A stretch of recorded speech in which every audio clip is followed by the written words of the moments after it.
Continuando o nosso cenário político de hoje, nossa entrevista é com o professor Ricardo Valentim, o diretor executivo do LAIS, Laboratório de Inovação Tecnológica em Saúde da UFRN. É aquele órgão que traz para a gente todas as estatísticas da pandemia desde o início e que também baseia o governo do estado em relação às decisões em relação à pandemia. Dados importantes, estudos extremamente importantes para basear todas as políticas públicas em relação à pandemia é executada pelo Laboratório de Inovação Tecnológica de Inovação em Saúde. Então, professor Ricardo Valentim fala daqui a pouquinho com a gente. Você já pode ir mandando pergunta, mas a gente ainda tem as informações, as imagens, né, Vanuvo, inclusive, do avião presidencial.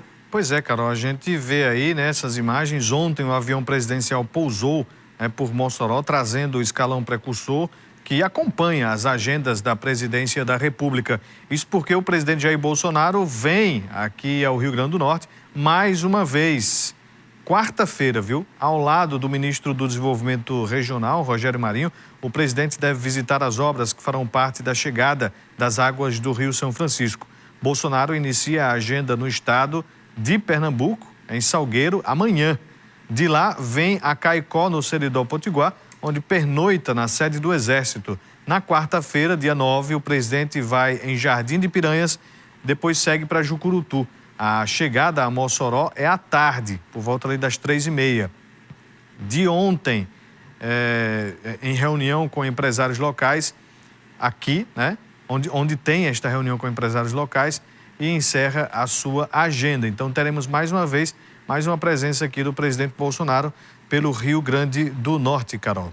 Exatamente. Vamos continuar, vamos fazer, obviamente, você já sabe, faremos a cobertura completa, traremos todas as informações para você no cenário político, mas também ao longo da programação. Vonúvio vai cobrir essa agenda. Também teremos outra repórter, a Juliana Fernandes. Vamos ter outros repórteres também posicionados em outros locais por onde o presidente deve passar e traremos para vocês todas as informações. Se possível, obviamente, vamos trazer também as informações de bastidores sobre articulações eleitorais, porque tem toda essa agenda da transposição do Rio São Francisco, mas tem muito de agenda eleitoral aí nessas conversas, porque próximo mês é o mês-chave para fechar conversas, fechar alianças aí em relação às eleições desse ano. E o Rio Grande do Norte está precisando de um nome, né, Vonúvio? O presidente Jair Bolsonaro certamente vai conversar sobre isso aqui no estado. Agora vamos começar a nossa conversa com o professor Ricardo Valentim, que está conectado com a gente. Ele fala com a gente diretamente de Natal. É o diretor executivo do Laboratório de Inovação Tecnológica em Saúde da UFRN, que vem trazendo os dados da pandemia desde o início desta pandemia aqui para a gente e também baseando o governo do estado em relação às políticas públicas que podem ser tomadas a partir destes dados aqui no Rio Grande do Norte. Professor, boa noite, muito obrigada pela entrevista. Como é que a gente pode avaliar este momento que estamos vivendo? É uma terceira onda? Vai demorar muito? Oi, Carol, boa noite, Vanuvo, boa noite a todos que estão nos assistindo, né? Hoje, Carol, olhando os dados, né, eu consigo perceber que nós estamos aí no pico, né, no pico dessa variante Ômicron, muito provavelmente estamos no pico já com tendências de redução dos casos. Esse processo de redução ele é lento e nós devemos observar isso aí durante todo o mês de fevereiro. Agora, comparando com o que nós vimos no meio do ano, que tivemos um platô de 3 meses, né, a Ômicron ela faz esse pico muito rápido, né, e depois ela entra nesse processo de declínio, como nós já estamos começando a observar, primeiramente na questão dos pedidos por internações, né, em leitos de UTI Covid-19 aqui no estado do Rio Grande do Norte. Então, esse é um dado muito importante, ainda não temos o que comemorar, porque há ainda um número razoável de pacientes internados, né, um número importante de pacientes internados em UTI Covid-19, bem menor do que o que nós tínhamos no meio do ano, mas ainda estamos aí acima dos 100 pacientes internados, ou seja, Esse é um dado importante, nós temos agora 113 pacientes internados, mas a tendência é que esse número ele continue reduzindo, porque nós já estamos observando aí desde a semana passada uma redução também dos pedidos por internações em leitos Covid-19 em todo o estado. Então, estamos no pico e já começamos esse processo de declínio. Então, é muito provável que até o final de fevereiro nós tenhamos aí uma quantidade bastante reduzida de casos e de internações, mas ainda precisamos observar e monitorar para verificar se esses dados, se essas análises irão se confirmar, essas tendências irão se confirmar. Ricardo, a gente observou durante este processo de pandemia, né, altas e baixas, agora um pico com a população se vacinando. No entanto, a gente percebeu que algumas pessoas relaxaram, outras foram pegas porque, enfim, não tinha como se evitar. Mas como é que o senhor avalia a presença da Ômicron aqui no nosso estado? Pegou todo mundo de surpresa? Porque o pico veio assim de forma muito acelerada, como você disse, que faz parte da característica. Mas foi algo realmente surpresa ou foi algo que já estava, quando começou a circular no mundo, algo que poderia acontecer como aconteceu aqui no nosso estado?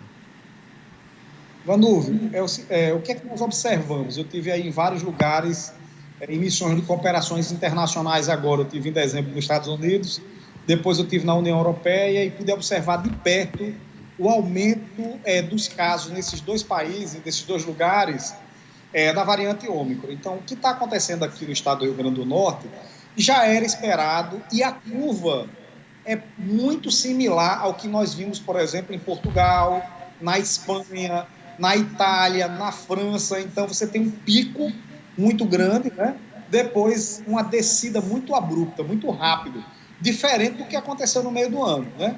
E esse pico, essa subida rápida, assim, na ciência a gente fala isso aí de uma curva de quase 90 graus, é quase uma linha reta subindo, a inclinação da curva, significa quanto mais inclinado, maior é a aceleração, ou seja, maior é a taxa de transmissibilidade. Ela se dá por duas coisas, né? E isso também se replicou em outros países. Primeiro, aumento da testagem. Então, o governo brasileiro, né, o governo federal, distribuiu mais testes durante esse período da Ômicron do que foi distribuído anteriormente. Então, somente o estado do Rio Grande do Norte recebeu aí mais de 3 milhões de testes para serem feitos nesse período, ou seja, quase um teste por habitante, né?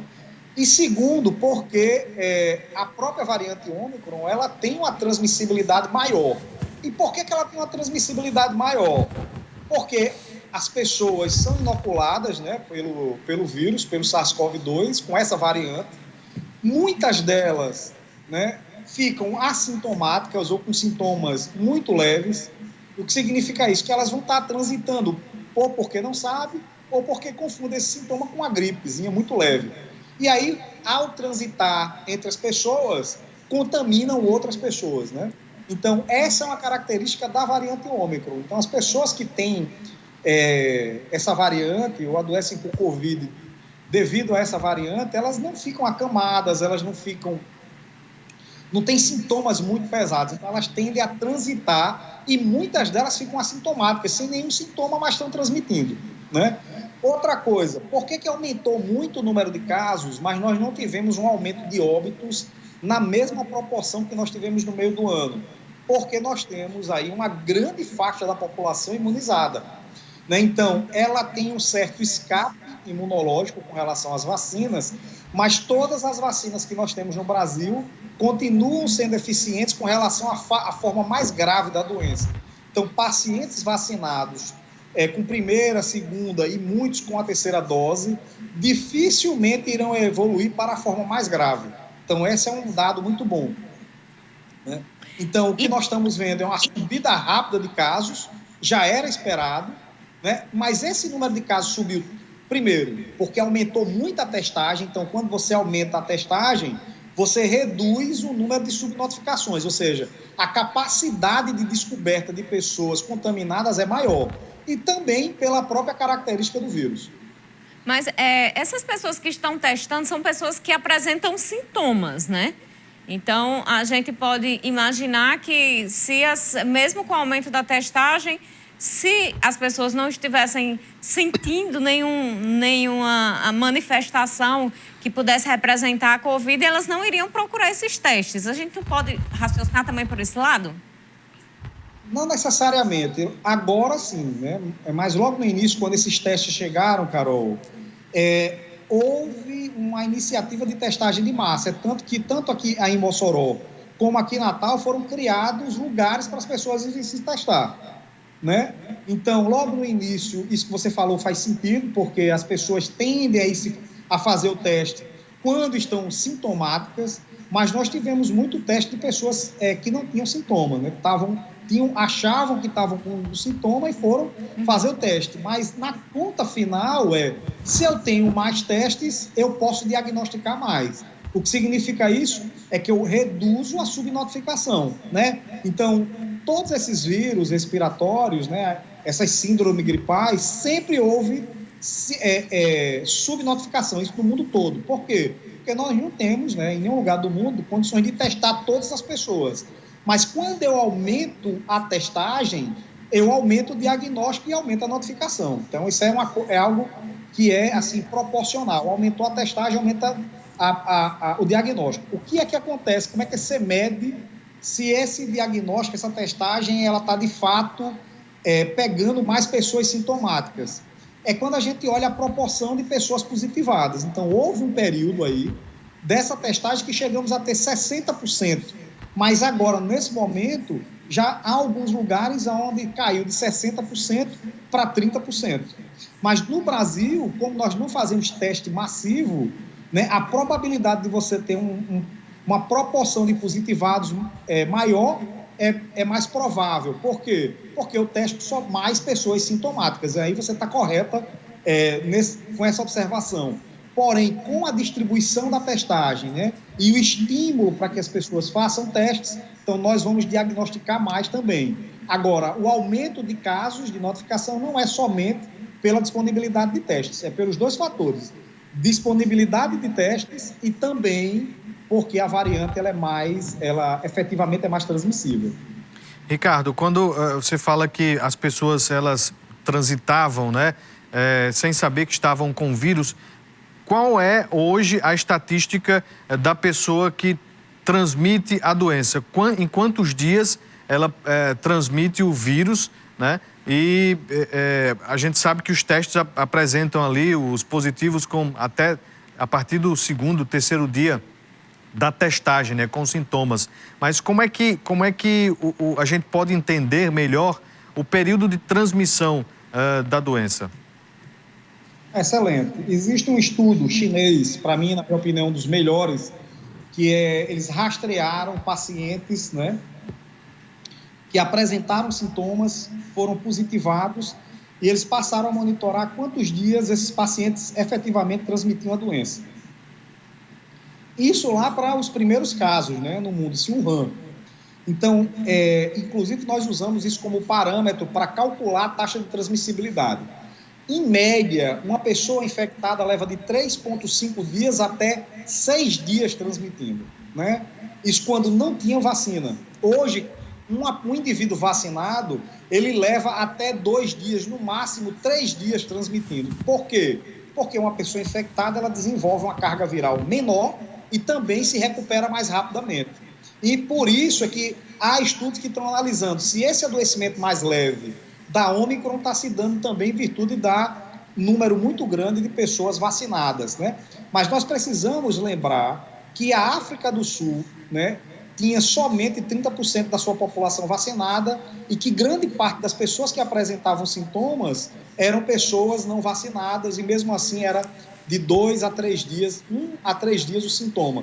Então, do primeiro dia do sintoma, um indivíduo vacinado, ele leva de 1 a 2, no máximo 3 dias transmitindo. E antes eram de 3 dias e meio até 6 dias transmitindo. Então a gente já consegue ver aí uma efetividade da vacinação e também um nível de risco menor com a variante Ômicron em relação ao adoecimento e não à transmissão. Vamos fazer um intervalo. Daqui a pouquinho a gente continua a nossa conversa com o professor Ricardo Valentim aqui no Cenário Político.